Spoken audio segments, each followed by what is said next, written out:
The live TV, सच सबसे आगे। नमस्कार, आप देख रहे हैं द लाइव टीवी और मैं हूं आपके साथ मुनमुन रहमान। इजरायली खिलाड़ी को खेल के बीच में ही इजराइल का समर्थन करने पर गिरफ्तार कर लिया गया। यह मामला तुर्की से सामने आ रहा है। तुर्की में एक इजरायली फुटबॉलर जो है वो खेल के मैदान में ही, खेल के बीच में ही अपनी कलाई पर लिखा एक मैसेज जो है वो सबको दिखाने लगते हैं और इजराइल का समर्थन करने लगते हैं, जिसके बाद तुर्की पुलिस उसे खेल के बीच में ही गिरफ्तार करके ले जाती है। इससे पहले भी साउथ अफ्रीका ने वर्ल्ड कप को देखते हुए अपने क्रिकेट टीम के कप्तान को, क्योंकि वो एक यहूदी हैं और इजराइल का समर्थन करते हैं, इन्हें जो है वो कप्तानी से हटा दिया ताकि कोई भी बवाल ना हो, कोई भी प्रदर्शन ना हो। इस बीच तुर्की ने भी यही कदम उठाया है। आप अपनी स्क्रीन पर आरटी उर्दू का ये ट्वीट देख रहे हैं। यहाँ पर आरटी उर्दू ने जानकारी दी है कि तुर्की पुलिस ने तुर्की लीग में एक इजरायली फुटबॉल खिलाड़ी को इजरायली बंधकों का लक्ष्य बताने के आरोप में हिरासत में लिया है। तो ये जो खिलाड़ी है वो अपने हाथ पर लिखा एक मैसेज दिखा रहा है। आप उसकी तस्वीर देख रहे हैं और इस तस्वीर में जो वो हाथ की ओर इशारा कर रहा है आप वो भी देख रहे हैं। इसने अपने हाथ पर जो है वो 100 दिन और 7-10 लिख रखा है। 7 अक्टूबर, जहां पर जिस दिन हमास ने इजराइल पर हमला किया था और इजराइल में घुसपैठ की थी और कई इजरायली नागरिकों को जो है वो बंधक बना लिया था। और अभी भी हमास के कब्जे में कई इजरायली नागरिक हैं जिन्हें इजराइल अभी तक अपने दम पर छुड़ा नहीं पाया है और दोनों के बीच अब समझौते के आसार भी नजर नहीं आ रहे हैं। तो यहाँ पर आप देख रहे हैं कि इस खिलाड़ी के साथ क्या तुर्की पुलिस ने क्या किया। जैसे ही इसने अपनी कलाई दिखाई, अपनी कलाई पर लिखा मैसेज दिखाया, वैसे ही इसको जो है वो खेल के बीच में ही गिरफ्तार कर लिया गया। टीवी 9 भारतवर्ष का आर्टिकल भी आपके सामने है पूरे मामले को लेकर। इस पूरे आर्टिकल में बताया गया है कि वहां पर क्या हुआ, इसके हाथ में क्या लिखा था और इसी के साथ तुर्की का क्या कहना है। तो यहाँ पर हेडलाइन देखिए, लिखा है कि मैच में फुटबॉलर ने कलाई पर लिखा कुछ ऐसा, तुर्की पुलिस ने गिरफ्तार कर लिया। कलाई पर क्या लिखा है ये हम आपको बता चुके हैं। कलाई पर उसने 100 दिन, 7 और 10 लिख रखा है, यानी कि 7 अक्टूबर को हमास ने जब इजराइल पर हमला किया था उसकी डेट लिख रखी है और इसी के साथ बताया हुआ है कि 100 दिन हो चुके हैं दोनों की जंग को और 100 दिन हमास के कब्जे में इजरायली बंधकों को भी 100 दिन हो चुके हैं। यहाँ पर लिखा है इजराइल और हमास की जंग के 100 दिन बाद गाजा में जहां इजराइल के विध्वंसक हमले नहीं थमे, वहीं हमास का पलटवार भी जारी है। पिछले 24 घंटों में इजराइल ने हमास के कई लड़ाकों को मार गिराने का दावा किया है, लेकिन असल हकीकत तो आप सबके सामने है। आप असल हकीकतों में वीडियोस में देख सकते हैं कि कौन कहां किससे कैसे मार रहा है। तो हमास ने भी इजराइल को बड़ा नुकसान पहुंचाया है। उधर लेबनान की तरफ से हिजबुल्लाह भी इजराइल से इंतकाम लेने पर आमदा है। इस बीच तुर्की से हैरान करने वाली खबर सामने आ रही है, जहां एक फुटबॉल मैच के दौरान इजराइल हमास युद्ध का जिक्र कर मैसेज को दिखाने वाले एक इजरायली फुटबॉलर को गिरफ्तार कर लिया है। इस शख्स का नाम आपको बता दें, इस शख्स का नाम सागिफ जेहलकेल है, जो कि एक इजरायली फुटबॉलर है और इसी को जो है वो गिरफ्तार किया गया है। इसकी तस्वीर भी आप अपनी स्क्रीन पर देख रहे हैं। आगे लिखा है, इससे पहले रविवार को तुर्की के न्याय मंत्री ने फुटबॉलर सागिफ पर नफरत फैलाने का आरोप लगाने के मामले में जांच के आदेश दिए थे। सागिब को उनके क्लब अंताल्यास्पोर ने इस मामले में बर्खास्त कर दिया था।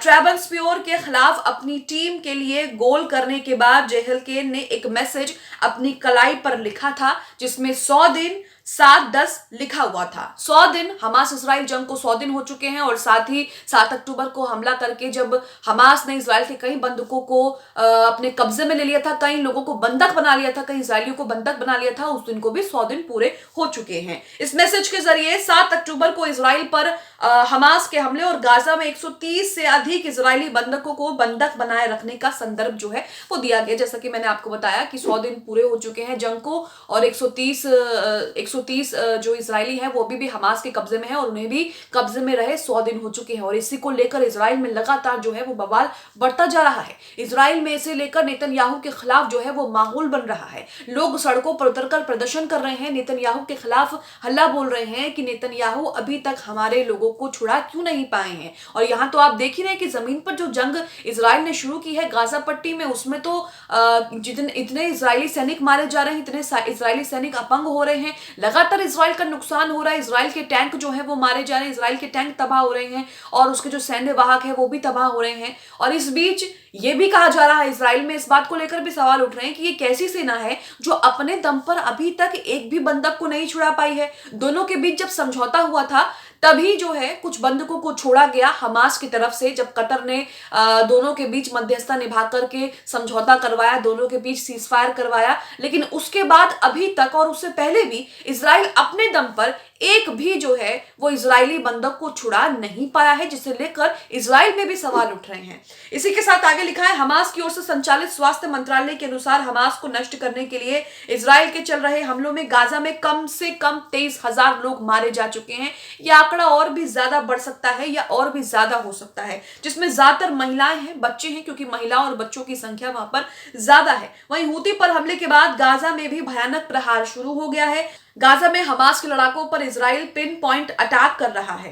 तो वहीं आपको बता दें कि लगातार हमास भी इसराइल पर हमले कर रहा है, लगातार हमास भी इसराइल को जवाब दे रहा है। कई लड़ाके जो है वो हमास के साथ जंग में इसराइल के मारे जा रहे हैं और हर दिन मारे जा रहे हैं, एक दिन का आंकड़ा नहीं है, हर दिन मारे जा रहे हैं। खुद हमास के प्रवक्ता बता रहे हैं कि तब से लेकर अब तक हमने कितने सैनिक जो है वो मार दिए। तो यहाँ आप देख रहे हैं कि दोनों के बीच जंग जो है वो लगातार बढ़ती जा रही है। वहीं मिडिल ईस्ट के दूसरे देशों के बीच भी तनाव बढ़ रहा है, जैसा कि हमने देखा यमन और यूएई, सऊदी अरब और कतर के बीच में किस तरह से जो है वो तनाव बढ़ रहा है, क्योंकि अमेरिका ने पिछले दिनों यमन पर जो है वो हमला बोल दिया। लाल सागर में जो कुछ यमन ने किया उसे लेकर हमला बोल दिया और उसी को लेकर लगातार जो है मिडिल ईस्ट में हलचल जो है वो पैदा हो रही है। वहीं हमास इसराइल की जंग भी रुकने का नाम नहीं ले रही है। कई हजार लोग मारे जा चुके हैं, कई लाख लोग बेघर हो चुके हैं।